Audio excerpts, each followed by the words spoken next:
watching.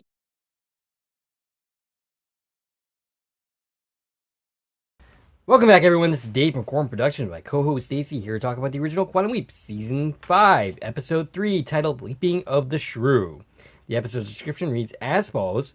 Sam is a Greek sailor lost at sea with a bratty debutante who was on what was supposed to be a honeymoon cruise. The episode was written by Richard Oakey, who was a producer for Season 5, and wrote 6 episodes in total of the series, the first of which was last season's A Single Drop of Rain, and also written by Robin Bernheim, who was a producer also on Season 5, and will have writing credits on 4 more episodes this season. The episode was directed by Alan J. Levi, 6 episodes in total on the series, hasn't directed an episode of Quantum Leap since Season 2's Freedom, which was quite a while ago. And the episode takes place on September 27th, 1956, and originally aired on September 29th, 1992.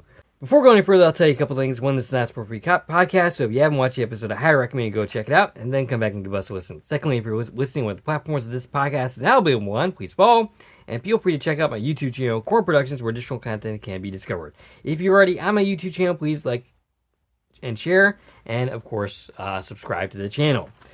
All right, so our hearts go out to the people affected by the LA fires. I understand that's quite a big deal right now. Yeah. I don't have a whole ton of information as of when we're recording, which is probably a little ways before anyone's going to hear this, but things are looking pretty bad. Yeah.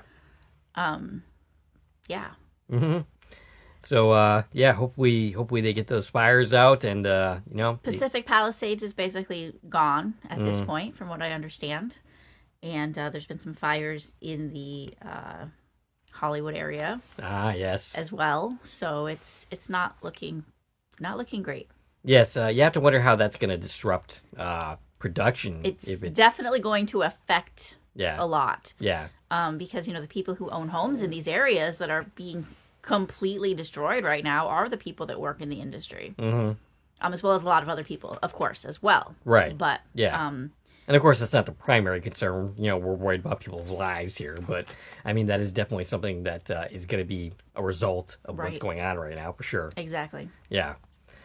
All right. So moving on from that, shout outs this week. Alpa. He said, "Oh, how sad! Olivia Hussey died. She played Bill's wife, Audrey, in the It miniseries, which I pointed out.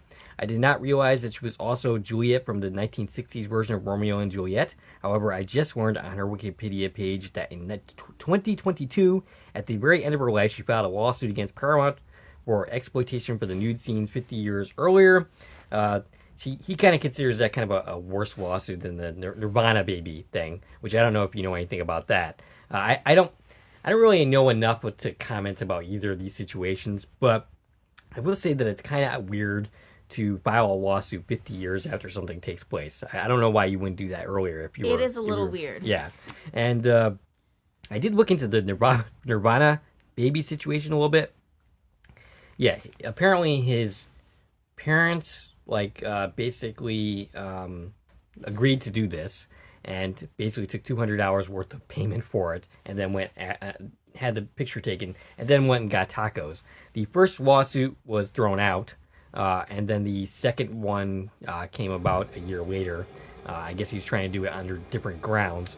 Again, I'm not really I can't really comment on the situation too much, but it would seem to me that in both of these situations, the parents would have to sign off on these things happening.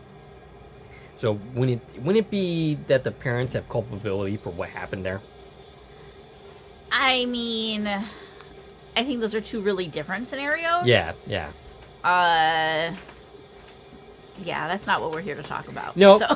But it is interesting because it also ties into a little bit to Brooke Shields. A little bit, yeah. Who had a similar situation with a highly controversial movie many years ago called Maybe Baby. Which, it was controversial for the subject matter as well as, some child nudity. So it's interesting that those situations that he brings up here also kind of applies to the star of this week's episode as well, in Brooke Shields. So yeah, that's that. Brian Green says, "Hey, I'm in the intro, so cool." Well, welcome back, guys. Yes, if you don't know, I basically redid the intro for season 5. Yeah, for season 5. I did notice, and I did point that out to Brian. Yes. Oh, you did? I did. So you're the reason he knew. Well, I mean, he probably would have saw it on his own. Maybe. I don't know. So I kind of wanted to include all of the guys. Get Chris in there, get Albie, and maybe Serenity. But I thought that would be like too much to do in 15 seconds. Yeah, there's already a lot. Yeah, with us meeting Scott and interviewing Deborah. Yeah. And, yeah. Yeah, you got the handling in there. Yeah, that I definitely need to get that in there. Mimi says, "Great to have you guys back with these podcasts. I watched all the new Quantum Week podcasts and commented on quite a bit of it. They were all great." She has a question. Why does Oswald walk the way he does? I noticed it several times in both of these episodes. He also had a strange hand twitch as well. Did you guys notice these two things? Did you happen to notice anything about that? No. I'm kind of curious if that was perhaps historically accurate and he had some kind of weird gait. I don't know anything about that. Nope. Okay. All right. So that's it for shoutouts. Stacie, your thoughts on this week's episode? Okay. So Leaping of the Shrew. And we talked about this a little bit when we were talking about season 5 and what it entails. Again, it's probably one of the least favorite of the season, but also I don't hate it. Right. It's just it's kind of fun. Yeah. I have big problems with the way this episode resolves itself. I've always had issues with that. Okay. But just, as a story, you like to watch it play out. It's fun. It's fine. Yeah, last week's episode, for all its faults, had a certain ambition to it. It was trying to be something big and grand. This episode, not so much. Yeah. It's not really trying to be anything. This episode was like, hey, we got a cool guest star. Right, yeah, that's what it amounts to. And like, we've seen the story that plays out in this episode happen like 1,000 times throughout media, so it's not like a new story. It's very derivative. We brought up the fact that, the star of this episode, Brooke Shields, was also in the Blue Lagoon, which which is a very similar story, though very different at the same time. But it's getting lost in an island and then that kind of thing. Right. And yeah, so it's not like an original concept or anything like that, but it's entertaining enough. But yeah, basically, and it's kind of funny because we brought her up several times. I was trying to remember before even looking at her page, what did I even know Brooke Shields from? Right. I mean, I knew that I had seen the Blue Lagoon before this episode aired because I knew of her connection. I definitely didn't see it when it came out because that was in 1980, a year before I was born. I don't know when I actually saw that movie, but I was quite young. And as you can imagine, my however old I was at the time, I quite enjoyed seeing Brooke Shields in that movie. And but yeah, I looking into her credits at the time, there's really nothing that I recognize her from. I think during this episode, when we were kids, she was more famous as a model, yes, than an actress. Mm-hmm. What was Jeans? Which jean company was it? Calvin Klein. There you go. Yeah, like she was super famous for that, and other campaigns as well. Like her face was everywhere. She was in magazines. She was on billboards. Even if you don't know who she is, you recognize her. Right. But she did. She did a lot of acting as well. Yeah. She was the star of Suddenly Susan. Yep. Which I never watched, but I know it's out there. Yes. She was in 5 episodes of SVU. Might as well just cover her credits now. Yep. Yes. Might as well. 12 episodes of Jane the Virgin. She's still acting. She actually was in a movie this year. Right. Called Mother of the Bride with Chad Michael Murray. Oh, well, what do you know? Yeah, it's one I thought about doing something with, but I haven't checked it out yet. The only thing that you mentioned that I had that you didn't was 7 episodes of That 70s Show as well. Okay. Yeah. And, lots of other things. Always we just kind of pick a few things to highlight on everybody's acting careers. In total, she has like 112 credits, so. Yeah. She Nothing to sneeze at. Right. No, absolutely not. Certainly more credits than I have. Yeah. Unless you count all of our episodes. Then right. you beat her because we're at 206 at this point. Something like that. Yeah, because this is 206. Wow. Which means you were wrong, by the way, about which one was 200. I was close. You were close. But I was wrong. I felt like you were off when you said it. When I actually finally put the rest of the episodes in IMDb, because I was like 4 weeks behind. But we're all caught up at this moment in time. I was like, that didn't hit where you said it was going to hit. No, I thought it was, but I miscalculated, obviously. But either way, it's very impressive. Yeah. Especially when you consider that what's considered our sixth season on IMDb, which are completely ambiguous numbers, by the way. Right. Because we don't keep track of it that way, but IMDb forces you to break things up into seasons. So I started at season 6 when we started from season 3. And it was basically our fall programming. Right. It was our season 6. Yeah. In those 3 months, we made 49 episodes. That's insane. And that doesn't count like all of the videos you do on your own. Right. That's not technically part of the podcast proper. Mm-hmm. So, yeah. Yeah, that was pretty absurd. We did a lot. Yeah. In 3 months, we did a quarter of our entire catalog that we've been working on for 2 years. Yeah, I wouldn't plus count... 2 years plus. 2.5 years. 3 years? Something like that, yeah. Wow. Yeah. So, yeah, I wouldn't count on having another month like that again, because that was kind of stressful, not going to lie. But, we overdid it. Yeah. We overdid it a little bit. We were very ambitious. Now, we still have a lot of ambitions. We should just take them a little slower. Right. All right, so anything else to say before diving in? So one thing about this episode is it is the smallest cast of any Quantum Leap episode. Yeah, it was really easy to do the credits for this episode. So besides Brooke Shields, the only other guest is our mirror image. Right. So I'm going to go ahead and cover him now, too, just this out of the way. Sam leaps into Nikos Strathos, something like that, and he is played by Socrates Alfonsos, as far as who the mirror image is. Socrates has 39 acting credits. Most of them are not in English, so I didn't even bother trying to name any of them specifically. By the way, if you're interested, check out this guy's bio, because it's there's quite a lot of interesting little info there that I didn't take note of, but he's It's a great... he's pretty prolific and well known in the country of Greece. Greece. Yes, yeah. he's Greek. Yeah. Which is why he was picked to play the Greek guy. Yeah. So yeah, I did nothing of note for me to mention because I couldn't even read most of it. Yeah. But a lot of stuff there. He also has some writing and directing credits. Yeah. Now, there are actually other credits in this episode, but it's basically just for the leap out. Right, yeah. like the uncredited listings for the next leap. Mm-hmm. But as far as this leap, it's just Sam and Al, Vanessa, and then we've got the mirror image. And right. That's it. Yeah. That has to be the smallest cast list of any episode in the entire series. It is.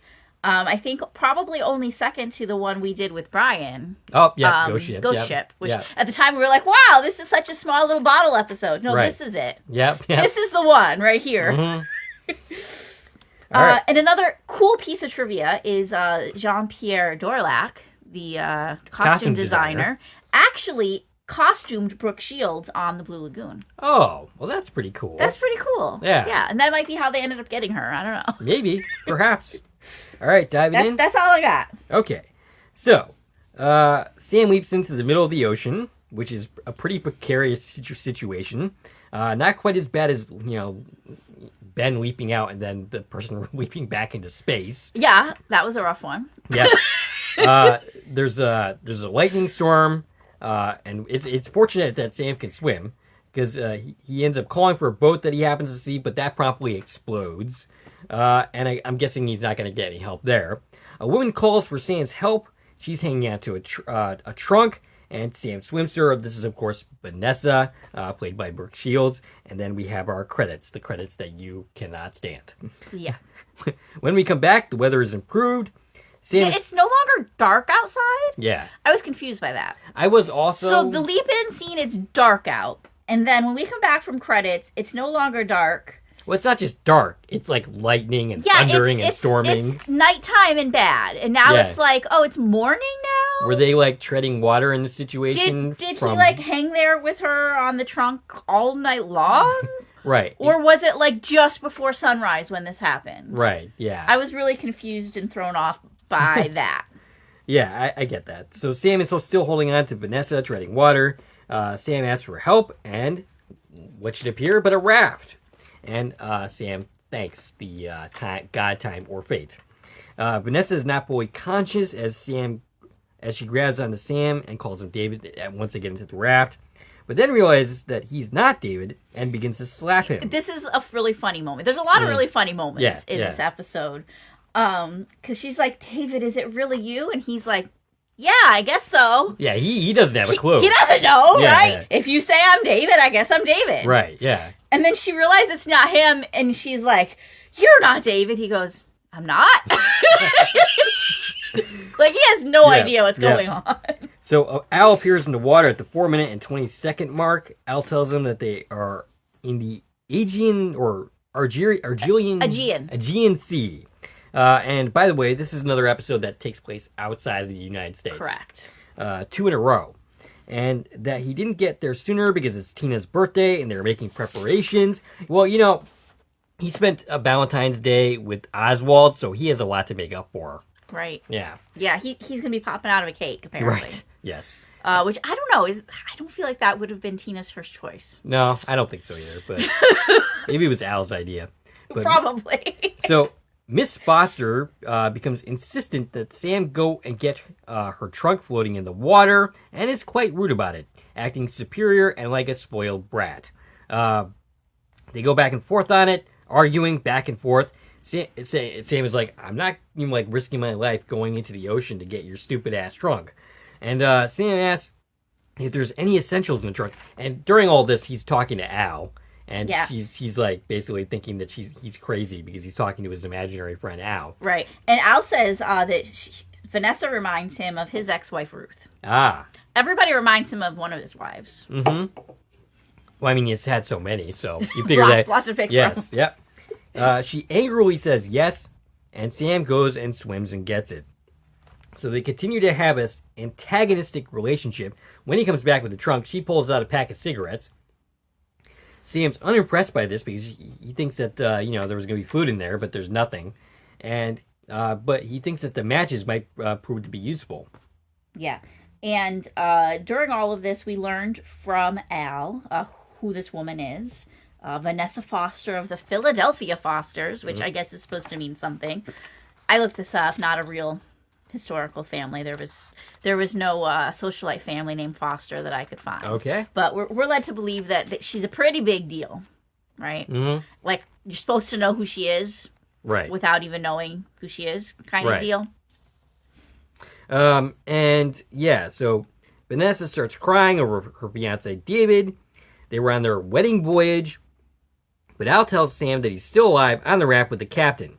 She's surprised when she realizes that Nico has a place on the raft. He actually imparts this information. He's like, how do you know? And Sam said that he gave up his spy. Is that even true? I'm sure it's not. Okay. No, because she's right. He worked in the engine room. Right. So we learned this too. Sam is Nikos, and he worked in the engine room. He's a nobody. Okay. He was like the lowest staff member on the ship, basically. Ah. So no, he did not have a spot in the captain's raft. And at this point, Sam doesn't even know who he is. Right. So he's just making shit up. So she ends up looking at her hope chest or whatever that has a mirror in it, and Sam basically rushes to it to see his reflection in the mirror. That's when we see the mirror image of the guy that you were talking about. In the original history, they were rescued. She was reunited with David, and it all worked out fine. So Sam is like, okay, if that's the case, then why am I even here? They should get picked up by nightfall. Right. So Al's not sure about that, but they are on the main shipping lane. So, as you said, they should be picked up in a couple hours. Vanessa pulls out a box of gum, which she was going to use to quit smoking. And she mentions that the cigarettes were as a means to go out with a bang. Al tells him that their predicament was caused by Vanessa sneaking a smoke in the engine room, which Sam ends up calling her out on, and Al goes to jump out of a cake. Yeah. And I'm glad we're not watching that scene. I mean, if it were Tina, I'd be okay with it, but not necessarily Al that much. So he throws the cigarettes away, and then she gets angry and stabs the raft, which is a problemo. Yeah, so he doesn't want her basically smoking and burning a hole in the raft. So instead, she's just gonna stab the raft. So she stabs it with her comb accidentally. I mean, she didn't mean to do it, and now there's a big hole in the raft. Right. Whoops. So Sam starts chewing some of the gum and has her do it as well, and patches up the hole. But he thinks that there's too much weight, so he starts just randomly throwing things away of her possessions. Throwing stuff out of the trunk, right. Including Grandmama's silverware, which he says is now sunken treasure. Right. And he's about to throw over an urn, which he very much... For a very smart man, he was really stupid for not realizing he's holding an urn. So, that's a problem a lot with Sam, actually. Where he is a really smart guy, but he's also really dumb sometimes, too. There's some episodes this season where I'm like, oh my god, Sam, what is wrong with you? Like, the Evil Leaper episode, the first one, is a specific example of that. Where he should be, like, a little bit, like, a little more suspicious than he is. Right. But we'll talk about that. So, yeah, he's about to throw the urn, and she's like, no, not that. And he's like, what, is it Grandmama's favorite vase? And she's like, no, it's Grandmama. We wanted her at the wedding. Which is kind of a cute little line and a cute little moment. So he's like, all right, she can stay. Right. And I noted this is the second time that he's thrown away a bride's belongings to lighten the load. Yes, that's true. You're talking about Sea Bride, right? I am talking about the one I already mentioned, actually. Oh, yeah, Ghost Ship. Ghost Ship. Yeah. Yeah, where he had to lighten the load of the airplane, so he just started throwing the bride's trunk and all of her belongings away. He doesn't like brides, I think. I guess not. He should probably see somebody about that. He's going to meet Dr. Ruth in a little while, so maybe he should talk to her about it. He doesn't actually get to meet her, though. Oh, that's fair. I mean, he basically he leaps into her. He trades places with her, so... And then starts getting mixed up with her. By definition, he can't meet her. Right, fair enough. Al gets to meet her. Yeah. So Al shows up and says he's changed history now. Now they are never found. And Sam is flabbergasted by this. He's like, how could I be changing history when I'm not doing anything? And Sam uses... So, yeah, Sam ends up using her dress as a sail. Her wedding dress. Yeah. Which she's not happy about that. Right. And then he wants to use her veil, which is Grandmama's veil, to go fishing with. She's not happy about that, but eventually she gives in because she's hungry. Mm-hmm. How are they planning on cutting and cooking fish? I guess they're eating it raw? I mean, a whole fish without a knife to even, get into and get the flesh out?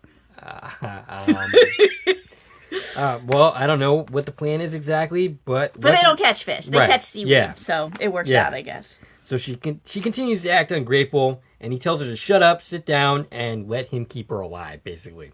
But she tells him that to go to the back of the boat because the Fosters always change for dinner. All right, so he's going to go a little bit over here. Basically, it was like, turn around, right? So you don't see me naked. Because this is when she puts on the little sailor suit. Which is just ridiculous. If you want to see her naked, just watch the Blue Lagoon. And he just goes along with this. He's like, okay, I'll just let you change your clothes in the raft because we're having dinner. I mean, there's nothing weird about that at all. It's a pick your battles kind of situation. He's already argued with her this entire time. So do you need to spend time and energy arguing with her over this? If anything, I would think she would have wanted to change into dry clothes because they're probably pretty cold out there. She's in wet clothes, and she has a trunk full of her clothes. Right. But she doesn't change because she wants to get dry. She changes into a bikini and shorts. Right. Which is not going to keep her warm. But it makes her look cute. It does. Yeah. But it's just ridiculous, the whole thing. Right. So, nighttime, Vanessa threatens Sam with reporting him to her father, and he's basically unimpressed by this threat. She talks about how he wasn't on the ship, but he wasn't on the ship, he wanted to be there, but he had other things to do. But he is the perfect father, gives her everything she ever wanted. So basically, he spoiled her rotten, is what is the conclusion that I'm arriving at here. Right, but didn't come to her wedding. Right. Sam asks if he ever took her on a walk on the beach. She says he was busy, and he obviously doesn't understand their culture. Basically, she thinks that he's Greek, so that Sam is of this other culture that he's actually not. But also rich. Right, rich culture. She's like, you're not good enough to understand. Right, yeah. The lifestyle. Right, yeah. So Sam relates a story about his dad teaching him about the constellations around home. If he was ever alone, just look up at the stars, and he would know that they were looking at the same stars. And she says that physical displays of affection are considered wrong in her household. Her dad believes that, and David does too. And Sam says, well, it's good that they agree. And she says they always do. She asks about a bright star in the sky, and Sam says it's not a star but a planet Venus, named after the goddess of love born from the sea. And this is the first time that we're actually watching these characters somewhat get along. Right. Because up until this point, they've been fighting pretty much straight through. The next morning, they're sleeping on the raft. Cuddled up together. And she wakes up and tells him, how dare he use his shoulder for her pillow.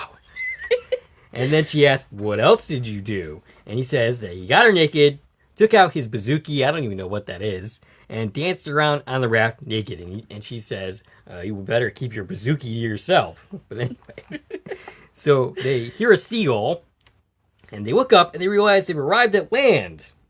So yay! Yay, they're on land. There's a rocky shore that they go up on. She thinks it's Corfu. I don't know what Corfu is, but not sure. It's not Corfu. No. Yeah, Al appears to tell him that much. Sam already knows this. And basically, she's going off to find, like, this bar that's apparently on Corfu. Yeah, she's not going to find it. Yeah, no. But, yeah, Al goes on to say, oh, it's really warm here, really comfortable, lots of edible food. No predators. Yeah, no predators. The only problem is nobody else is going to set foot on the island for another 9 years. Yeah, that's just a little problem. Yeah. And by the way, he's wearing the same robe that he was wearing in Genesis. Yes. Yeah.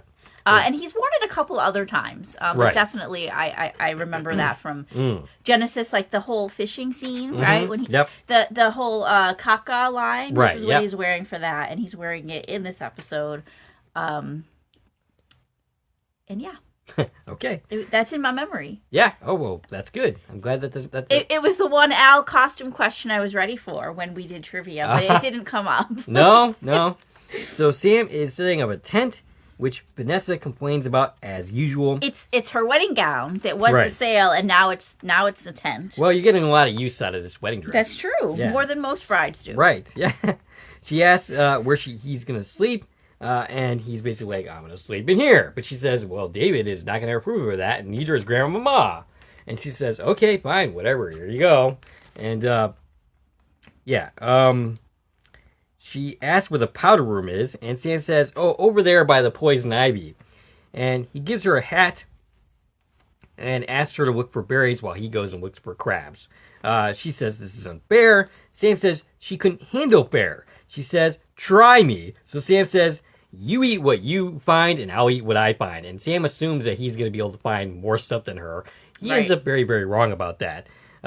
So she cries as Sam walks away.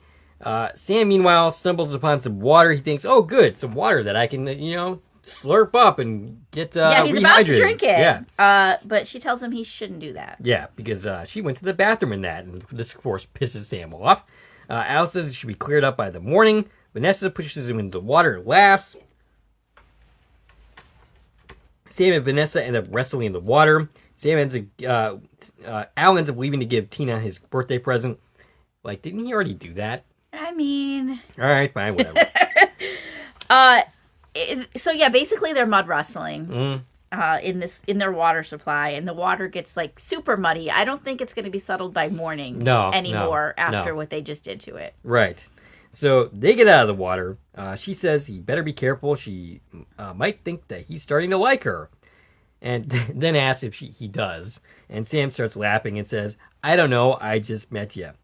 Vanessa says no one likes her. And she's not even sure her fiance or dad does. Sam goes on to say she's always talking about how her dad and fiance feel. How does she feel? And she ends up kissing him out of the blue, by the way. And then pushes off of him and saying, hey, you had no right to kiss me just then. And Sam's like, but you were kissing me, and I was just doing what you were doing. And, Sam is really confused at this point. And she ends up running off. Sam narrates that it wasn't easy finding food despite what Al said. And we're at nighttime now. And he finally found something, but Vanessa found everything else. She's basically eating a feast. Yeah. And he's eating like... She found clams, and she's having a clam bake, and she's like, this is so much fun. And he's eating grapes with toothpaste on it. This is, by the way, this is a nice little subversion for how these stories usually go. Usually Sam would be the one who would find most of the stuff where Vanessa wouldn't. And it's nice that they kind of turn that on its head a little bit with Vanessa finding all this stuff. Proving to an extent that she's more useful in this situation than she's been letting on. Right. That there's more to her, that there's more depth to her. So she found, she used to basically go clamming with her dad. Her dad used to take her, so he did something with her. And she ends up offering some of her food, saying he needs to keep up his strength because he's charged with the rescue plan. And he has a plan. He has a bottle of hairspray and matches to light, basically cause a flare. He's going to basically heat up the contents of the hairspray, and it's going to explode, and it's going to attract the attention of a ship. At least that's the idea. And she thinks that they're going to die of second, third degree burns, which is kind of a cute line. And it's actually interesting that she's doesn't argue with him using the hairspray in this manner, given the fact that she's argued with Sam every step of the way about everything else that he tried to do. They end up talking about their Indian guide names. His was Zeus, and hers was Pain in the Buffalo, which he laughs at. She threatens jokingly to take back her clams if he doesn't stop, and then she points to Venus. And Sam tries to bring up what happened earlier, but she doesn't want to talk about it. He suggests flipping a coin to see who will take the first watch. She just agrees to do it, which surprises Sam. And he goes on to, try to, walk her through everything that she needs to do in the event certain things happen, like maybe they see a ship, which she could just wake him up. So I don't even know why he needs to tell her that, but... Well, it's going to be a time-sensitive matter. Right. And she's basically like, I'm an independent woman. You don't need to worry about me. But... Yeah, so he takes first sleep and she takes first watch, and I noted that the lighting, again, I've got problems with the lighting, it looks like it's the middle of the day. Right. And he's going to sleep for the night. Right. Why is it so bright out right now? Yeah, it's definitely nighttime, and the fire is definitely not enough source for a light source to light things up that much, but yeah, it just comes down to bad lighting. They overlight it, to catch the scene, but it makes it look like it's not bedtime. Right, is what the result is. Speaking of which, something I did not bring up in Lee Harvey Oswald is the fact that the fifth season actually looks newer. I think they changed the way they filmed. I've never been able to get any information on that. Like maybe they switched to whatever new means of filming that they were doing during the day, but it definitely looks newer than like season 4 and sooner, if that makes any sense. It looks like it's a crisper picture, and the colors are more colorful, if that makes any sense. Well, I don't know anything about film, so I don't have any comments on that. I was curious if they switched to digital or something, but that might be too probably soon. Not. They might have switched from film one film type to another. Yeah, probably. During that whole conversation, also, she told us how she used to go to summer camp every summer with Betsy Johnson.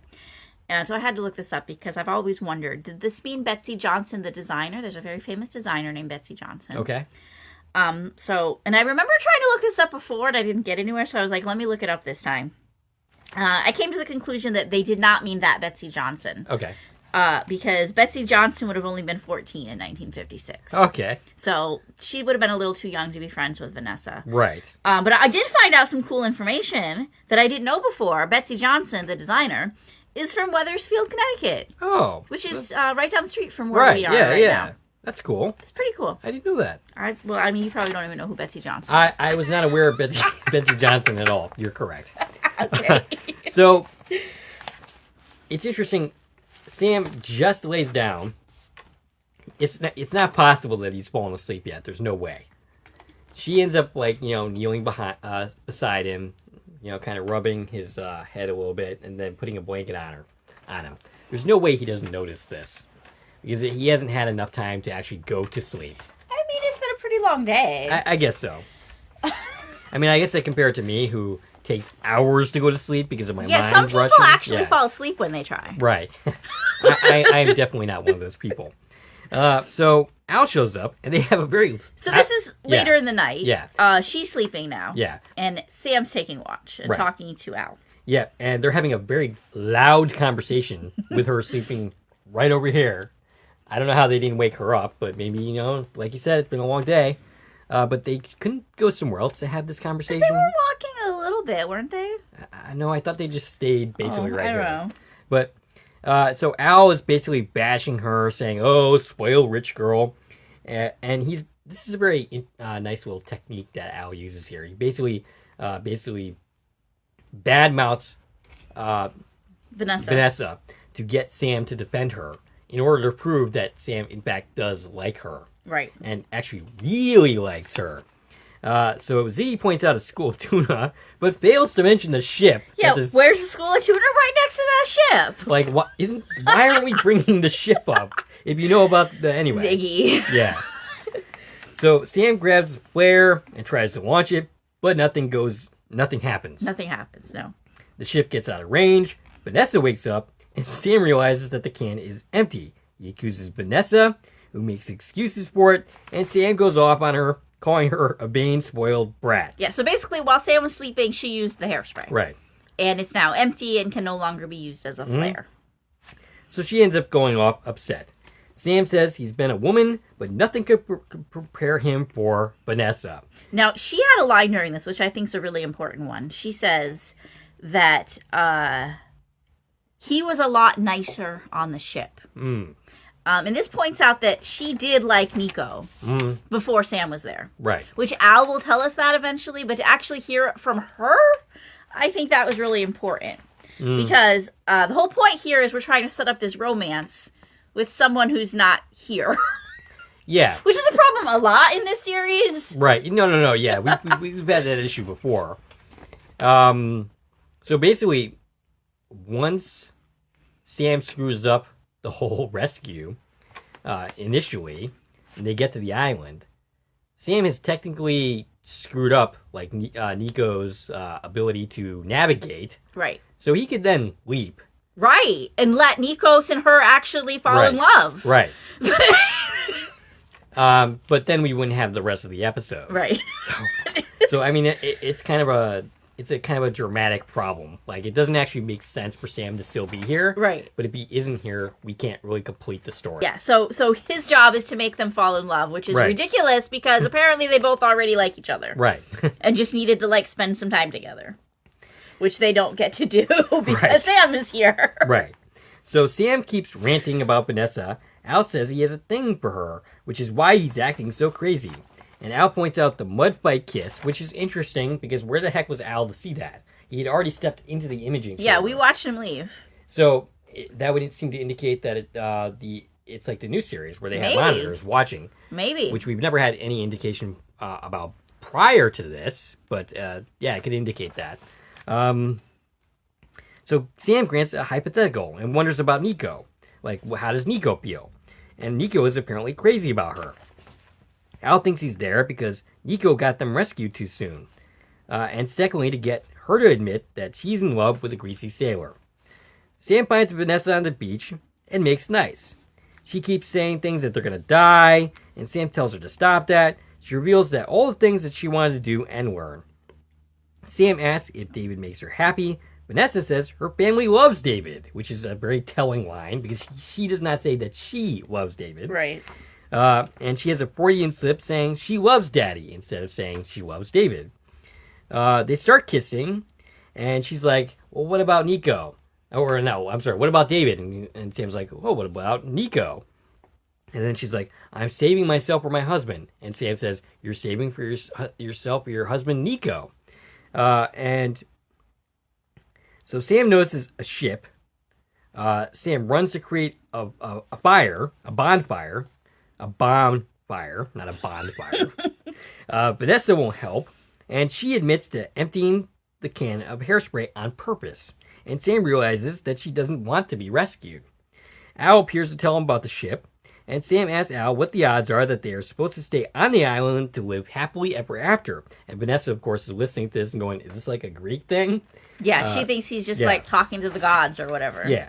And Al is impressed and says, well, this is a first, 100% chance that that's what you're here to do. A first that we'll hear a lot of in the revival. In the new series, yep.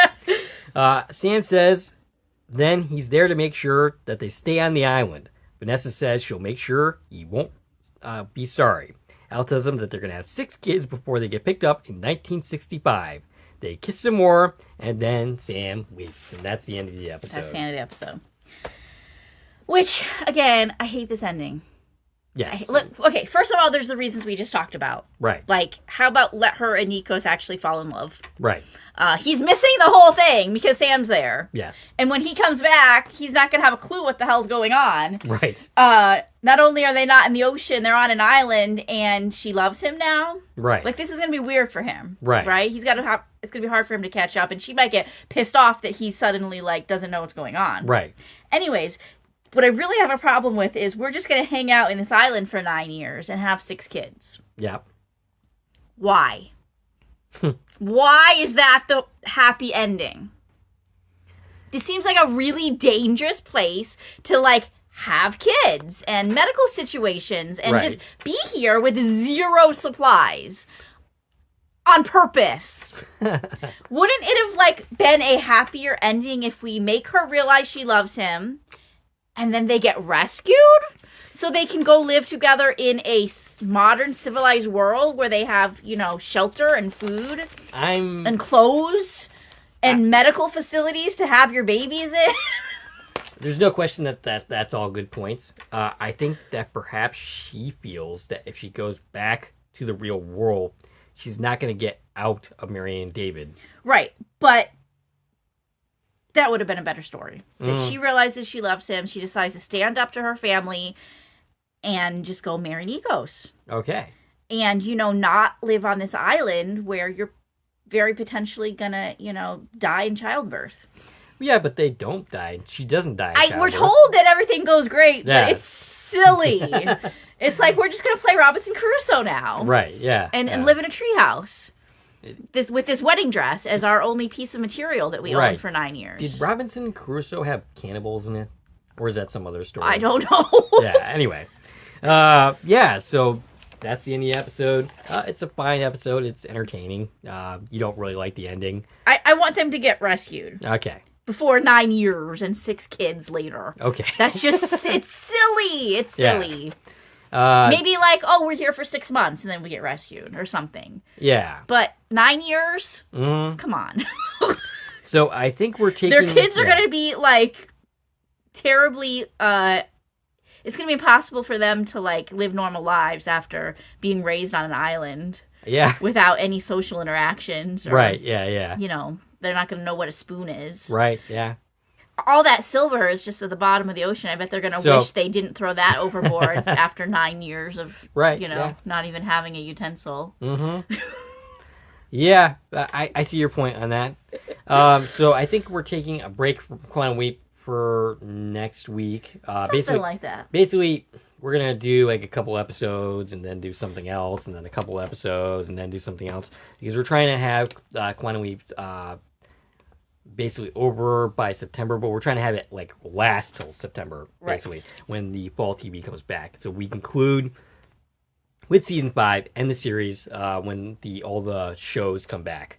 That's the plan. That's what we're talking about. We'll see how it goes. Right, yeah. So the next time we talk about Quantum Leap will be Nowhere to Run, which is an episode that I actually wrote for AlexPlace.com, the episode guide. So you'll have to review it, though. Yes.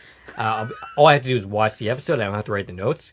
And actually, I think the next 3 episodes I have notes for. Well, good for you. I was not originally supposed to write Killing Time, but somebody ended up bailing from Killing Time, and I ended up writing that one, too. Yeah. Story of our lives. Yeah. All right, so we would like to hear from you. What did you think of this episode? What did you think of this podcast? Stacie can be reached at. I can reach on Twitter X, Instagram, and Threads, and now Blue Sky. Yes. At TVN Coupon Talk. You signed up for Blue Sky? I did. Oh, okay. I mean, I don't know how to use it or anything, but I'm there. Yeah, I mean, I'm also there. I post inconsistently there because I forget about it, but yeah, I am also on Blue Sky. All right. If you like this video and want to support the channel, the number of ways to do so. You can follow me on Twitter at Core Productions. You can join one of the Core Productions Facebook pages. You can buy something from the Core Productions store on Zazzle. You can buy me a coffee. You can join the Core Productions membership for 99 cents a month. And of course, you can like, share, and comment on this video, as well as subscribe to the channel. This is Dave and Stacie from Core Productions, signing off.